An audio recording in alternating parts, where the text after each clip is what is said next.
लग्नानंतर होईलच प्रेम या मालिकेच्या पुढील काही येणाऱ्या भागांचे अपडेट जाणून घेऊया आपल्या आजच्या या व्हिडिओमध्ये. चला तर मग मित्रांनो, अजिबात वेळ वाया न घालवता सुरुवात करूया आपल्या आजच्या या व्हिडिओला आणि जाणून घेऊया तू ही रे माझा मितवा या मालिकेच्या पुढील काही येणाऱ्या भागांचे अपडेट. तर आता आपण इथे पाहणार आहोत की नंदिनी ही मोठ्या मनाने जीवाला माफ करून घरात घेणार आहे, तर पार्थला फिदा करण्यासाठी आता काव्याही काहीतरी नवीन प्रयत्न करणार आहे. आता नेमकं काय घडतं, कसं घडतं हे सगळं जाणून घेऊया आपल्या आजच्या या व्हिडिओमध्ये. तर आता आपण पाहतोय की काव्याला भेटण्याकरता आता अनिशा ही तिच्या घरी आलेली असते. आता अनिशा येते तेव्हा काव्य आणि अनिशा दोघीजणी छान भेटतात. मालिनी काकूसुद्धा अनिशाचं छान स्वागत वगैरे करतात आणि मग आता काव्या आणि अनिशा ह्या दोघीजणी गप्पा मारण्यासाठी गेस्ट रूममध्ये निघून जातात. त्यावेळी आता काव्या ही अनिशाला म्हणते, काय गं अशी अचानक कशी आलीस? अनिशा म्हणते, काय नाही, माझ्या मैत्रिणीने एक प्रण केला आहे ना, पार्थ देशमुख म्हणजे आमचे जिजू यांचं मन जिंकण्याचा प्रण. तर म्हटलं जरा जाऊन बघावं की त्या प्रणाचं काय झालं, कुठवर आलाय. त्याबरोबर काव्य म्हणते, पण तर केलाय मी आणि प्रयत्नही सुरू आहेत पण जिंकण्याचे. पण काय सांगू, तुझे जिजू इतके हट्टी आहेत की ते माझं काही ऐकतच नाही आहेत. त्यावर अनिशा म्हणते, काव्या जिजूंनी तुझ्यासाठी ऐकावं म्हणून तू काहीतरी वेगळं आणि हटके करायला हवं. त्यावर काव्या म्हणते, वेगळं आणि हटके म्हणजे? अनिशा नेमकं तुला काय म्हणायचं आहे? हे बघ, जे तुझं म्हणणं असेल ते मला स्पष्टपणे सांग, मला तरी कळेल ना की नेमकं तुला काय वाटतं वेगळं करावं ते. नाही, कारण काय ना, काहीतरी वेगळं करावं असं मलाही खूप वाटत होतं, म्हणून मी बघ ना तो बोका आणला. तो बोका आणल्यानंतर मी आता त्यांच्याबरोबर बोलू तर लागले, तेही कधीतरी मला रिस्पॉन्स देतात, पण असे उघडपणे तरी ते अजून माझ्याबरोबर बोलत नाही आहेत. काहीतरी वेगळं करावं म्हणजे ही आयडिया मला पण आली आहे, पण काय करावं हे मलाही सुचत नाही आहे. तुला सुचत असेल तर तू सांग, मे बी तुझ्या आयडियावर होईल की. आता अनिशा विचार करू लागते. काव्य म्हणते, नाही सुचत आहे का? त्यावर अनिशा म्हणते, काव्य अगं 2 मिनटं थांब, तरी विचार करू देत ना मला शांत डोक्याने. मग काव्या म्हणते, सॉरी कर तू शांत डोक्याने विचार कर. मग आता अनिशा म्हणते, आयडिया. त्यावर काव्या म्हणते, काय? त्यावर अनिशा म्हणते, हे बघ काव्या, तू जिजूंना तुझ्यावरती फिदा कर.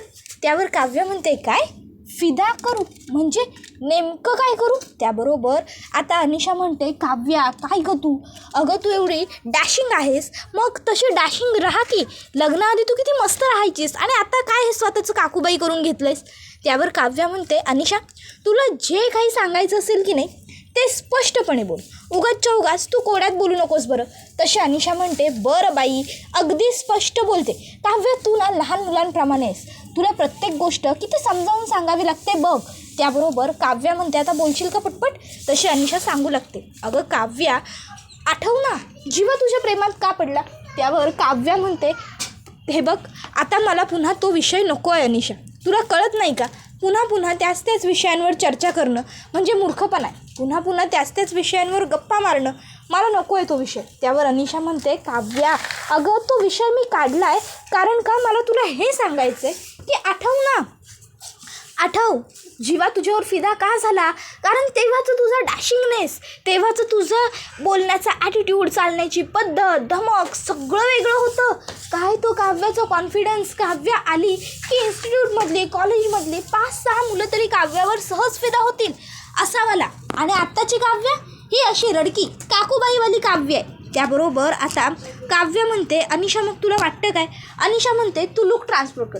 त्यावर काव्या म्हणते, काय म्हणजे? त्यावर लगेचच ती म्हणते, हो हेच म्हणते मी, मेकओव्हर कर तू स्वतःचा. जेव्हा तू स्वतःचा मेकओव्हर करशील ना तेव्हा बघ पाच जिजू आपोआप तुझ्यावर फिदा होतील. काव्य म्हणते, नाही गं ते तसे नाही आहे आणि मी मेकओव्हर वगैरे केल्याने त्यांना काही फरक पडेल असं मला वाटत नाही. अगं पार्थ देशमुख आहेत ते, पार्थ देशमुख, त्यांचा राग ना तुला माहीत नाही आहे, तू अजून बघितलेलं नाही आहेस ना त्यांना नीट, म्हणून तू ओळखतच नाही गं त्यांना. हे असे मुलींकडे बघून फिदा वगैरे व्हावं असं नाही आहेत ते, त्यांच्यासाठी काहीतरी मला ना युनिक करावं लागणार आहे. अगं जर मी वेगळी आहे तर माझा नवरा हा सुद्धा लाखात वेगळा आहेच की, म्हणून मला त्यांच्यासाठी ना काहीतरी वेगळं करायचं आहे. त्यावर मग आता अनिशा म्हणू लागते की हे बघ काव्या, ते सगळं मला माहिती आहेच की, आणि मग लुक ट्रान्सफर करणं ही सुद्धा खूप वेगळी गोष्ट आहे. हे बघ तू करून तर बघ प्रयत्न. त्यावर काव्या म्हणते अगं पण नाही सक्सेसफुल होणार गं, मला माहिती आहे. अनिशा म्हणते काव्या हे बघ, एखादी गोष्ट करून बघण्या अगोदर हे घडणारच नाही, हे होणारच नाही असं बोलणं ना खूप चुकीचं आहे. तू कमीत कमी एकदा बोलून तर बघ, मे बी काहीतरी पॉसिबल होईल, मे बी काहीतरी आउटकम निघेल की या सगळ्यातनं. आणि कदाचित देवाच्याही मनात हेच असेल काव्या, आणि म्हणूनच देवानेच मला इथे तुझ्याकडे पाठवलं असेल तुला समजवायला. बघ बाई, विचार कर. आता काय, शेवटी सगळं काही तुझ्यावर निर्भर आहे. तू ठरवलंस लुक ट्रान्सफर करायचा तर सगळं व्यवस्थित होऊ शकतं. मस्त असे स्लीवलेसचे ब्लाऊज घाल, मस्त अशा सुंदर सुंदर त्या काठापदराच्या साड्या न वापरता जुन्या पुराण्यासारख्या मस्त अशा काहीतरी छान सिल्कच्या साड्या वापर किंवा नेटच्या साड्या वापर. आणि मग बघ पार्थ जिजू तुझ्या या सुंदर चेहऱ्यावरती आणि त्या ब्युटिफुल लुकवरती कसे फिदा होत आहेत ते. त्यावर मग काव्याही विचार करू लागते की अनिशा बोलते ती आयडिया ही फार काही वाईट नाही आहे. म्हणजे मे बी ती आयडिया वर्क होऊनही जाईल, आणि नाहीच झाली वर्क तरी फरक पडतो कुठे. तसंही मी पार्थ देशमुखांना मिळवण्यासाठी काहीही करायचं असा निर्णय घेतलेलाच आहे, असा प्रण केलेला आहे. मग पार्थ देशमुखांना मिळवण्यासाठी मी असं समजेन की हे सुद्धा मी केलेला एक प्रयत्न होता. आता मी बोका आणला आहे, बोक्याबरोबर बोलून बोलून हळूहळू ते माझ्याबरोबर बोलत आहेत. तसंच जर या लुक ट्रान्सफर करण्यामुळे काही आणखीन चमत्कार घडलात तर. काव्य म्हणते ठीक आहे अनिशा, तू म्हणतेस तर मी करते लुक ट्रान्सफर. बघूया तर ट्रान्सफॉर्मेशन करून तरी काय फरक पडतो आहे का. जर काही फरक पडला तर तेवढं माझ्यासाठी चांगलं असेल की. मी तर देवाकडे हीच प्रार्थना करते की माझ्या या प्रयत्नांना यश येऊ दे आणि मी आणि पार्थ देशमुख कायमचे एकत्र होऊ देत. तुला माहिती आहे अनिशा, त्यांच्यापासून दूर राहणं, त्यांच्यापासून वेगळं राहणं ना मला नाही गं जमत.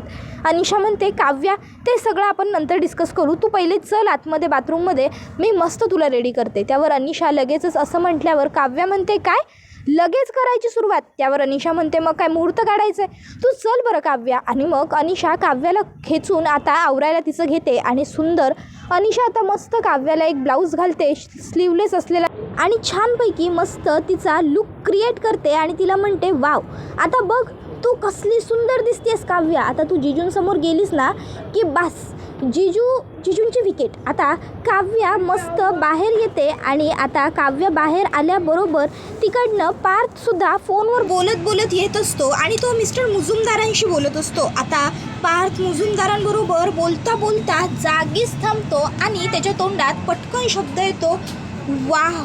त्याबरोबर मिस्टर मुजुमदार म्हणतात मिस्टर पार्थ देशमुख काय म्हणताय तुम्ही.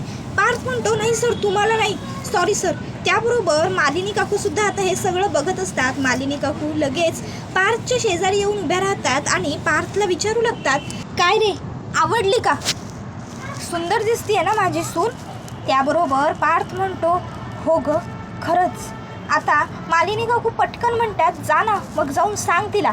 पार्थ पुढे चाललेलाच असतो, इतक्यात त्याच्या लक्षात येतं की नाही आपल्याला कुठे जायचं नाही आहे पुढे वगैरे. मग पार्थ म्हणतो काय गाई तू पण, मला ना काही फरक पडत नाही आहे त्यांच्या दिसण्याने. आणि मग लगेचच आता पार्थ तिकडनं त्याच्या रूममध्ये काव्याकडे बघत निघून जातो. तर काव्या मालिनी काकूंकडे येते आणि मालिनी काकूंना म्हणते काकू काय म्हणाले पार्थ देशमुख. त्याबरोबर मालिनी काकू सांगतात की काव्या तुला ही जी काही लुक ट्रान्सफर करण्याची आयडिया आली आहे की नाही ती एक नंबर आहे, जबरदस्त. अगं काव्या काय सांगू तुला, पहिल्याच दिवशी तुझी आयडिया वर्क झाली. त्यावर काव्या म्हणते मालिनी काकू तुम्ही माझी उत्सुकता ताणू नका बरं, नेमकं काय झालं आहे ते सांगा की मला. त्यावर मग मालिनी काकू सांगू लागतात की अगं तुझा पार्थ इकडनं येत होता चालत चालत आणि मीसुद्धा तुला तिकडनं रेडी होऊन येताना बघितलं होतं, त्यामुळे मी सुद्धा तुला बघायला खाली येत होते. आणि त्यावेळी मी अलगद त्याच्या कानामध्ये पुटपुटले पुढे येऊन काय रे सुंदर दिसते ना माझी सून. तर तुला माहिती आहे पार्थ काय म्हणाला, हो ना. मग मी त्याला लगेच म्हटलं की मग जा आणि सांग तरी तिला. त्यावर मग पुढे काय म्हणाले पार्थ देशमुख असं काव्य विचारते. तर मालिनी काकू म्हणतात नाही त्याच्यावर पुढे तो काहीच नाही म्हणाला, त्याच्यावर न काही बोलता खोलीत निघून गेला बघ. त्यावर काव्या म्हणते शिट. त्यावर मालिनी काकू म्हणतात काव्या अगं एवढ्यावर गिवअप नाही करायचं आहे, तू विसरली आहेस का? तू काय प्रण केलायस की काहीही झालं तरी तू हार मानणार नाही, पार्थला मनवणार, आठवतंय ना? मग एवढ्यावर गिवअप करशील का गं? त्याबरोबर मग वसवत्या आणि रम्याने सुद्धा हे सगळं पाहिलेलं असतं. रम्या वसवत्याला लगेचच म्हणते, आई बघितलंस ना ही काव्या कशी करते ते? अगं माझ्या पार्थला मिळवण्यासाठी ही काय काय काय काय करते. आई अगं ही जर असेच प्रयत्न करत राहिली ना तर मला असं वाटतंय की पार्थ हिच्यावरती खरंच फिदा होईल आणि माझा पत्ता कट होईल. आई असं काहीही होताना मी नाही गं बघू शकत. तुला माहिती आहे ना माझं प्रेम आहे पार्थवर आणि पार्थ फक्त माझा आहे, फक्त माझा. मग मी त्याला दुसरं कोणाचं तरी होताना कसं काय बघेन गं?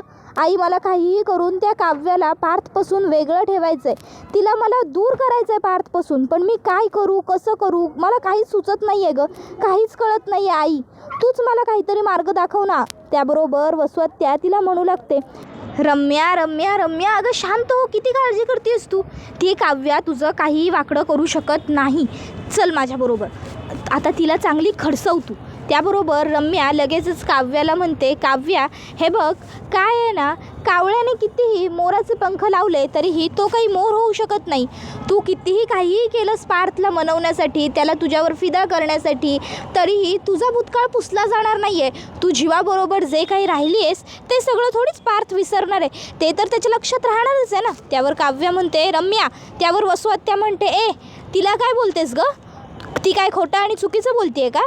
धीराबरोबर राहताना तुला लाज नाही वाटली का? त्यावर काव्या म्हणते, हे बघा तुम्ही दोघी. त्याबरोबर रम्या म्हणू लागते, आम्हाला काय शिकवणार गं तू? हे बघ काव्या, तू आत्ता ह्या घरात आली आहेस ना, याला खरं तर निर्लज्जपणा म्हणतात. तू तर निर्लज्जच आहेस. जाऊ दे, तुझ्याकडनं दुसरी काही अपेक्षा करूही शकत नाही, पण मला माझ्या पार्थवरती ना पूर्ण विश्वास आहे. पार्थ काही तुला स्वीकारणार नाही, पार्थ काही तुला आता माफ करेल असं मला वाटतच नाही. त्यावर वसवत्या म्हणते, अगं वाटत नाही म्हणजे नाहीच करणार आहे तू तिला माफ? आणि कोण मुलगा अगं या सगळ्या गोष्टी माफ करू शकतो? तू एक काम कर, तू इकडनं सरळ निघून जा काव्या, कारण तुझ्या इथं राहण्याला आता ना काही अर्थच नाही आहे गं. त्याबरोबर काव्या रम्यासमोर टिचकी वाजवते आणि रम्याला म्हणते, स्वप्नातनं बाहेर यायचं रम्या. हे बघ अगं जास्त वाईट आणि खोटी स्वप्न बघणं ना पॉसिबल नसतं. म्हणजे स्वप्न दिसतात गं दिसतात, पण ती पूर्ण करणं शक्य नसतं ना, म्हणून म्हटलं स्वप्न बघूच नाही माणसाने. तर आता पुढे आपण दुसरीकडे पाहतो की नंदिनीने रात्री ज्याप्रमाणे जीवाला जेवण दिलेलं असतं त्याचप्रमाणे आता नंदिनी ही दुपारीसुद्धा आईला सांगते की आई तू जीवाना जेवण देऊन घे.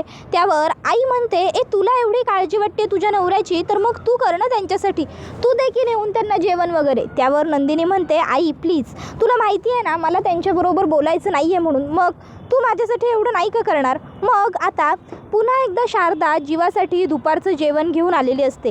त्यावेळी जीवा आता विचार करतो की जर मी आईंकडनं हे असं आईतं जेवण घेऊन जेवत राहिलो तर नंदिनीला मी बाहेर राहतो याने काहीच फरक पडणार नाही, मला आईंकडनं हे असं काहीही घ्यायला नको आहे.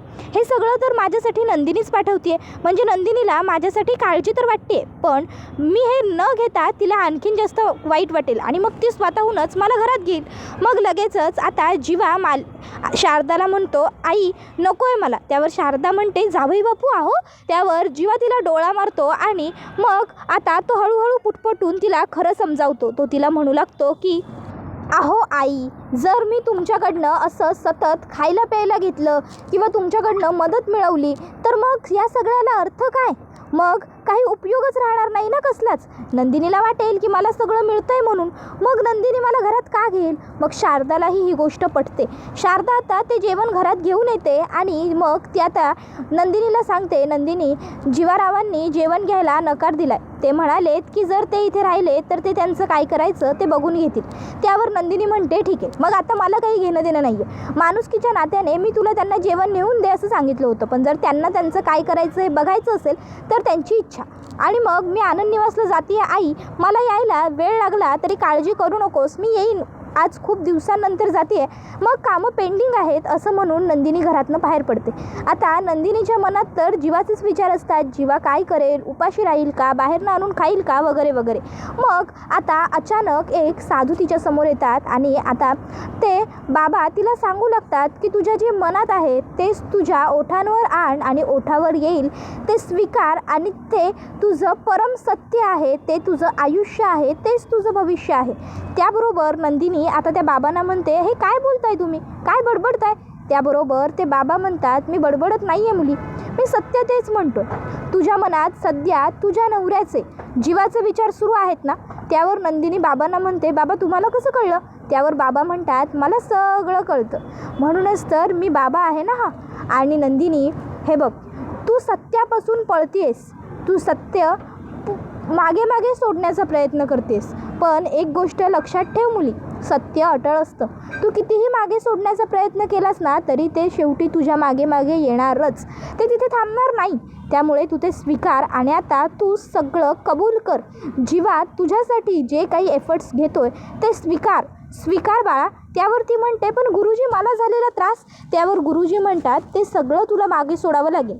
आणि तुला माहिती आहे ना, देशमुखांना आगीपासून धोका आहे, आता काय करायचं ते तू ठरव. एवढं बोलून गुरुजी निघून जातात.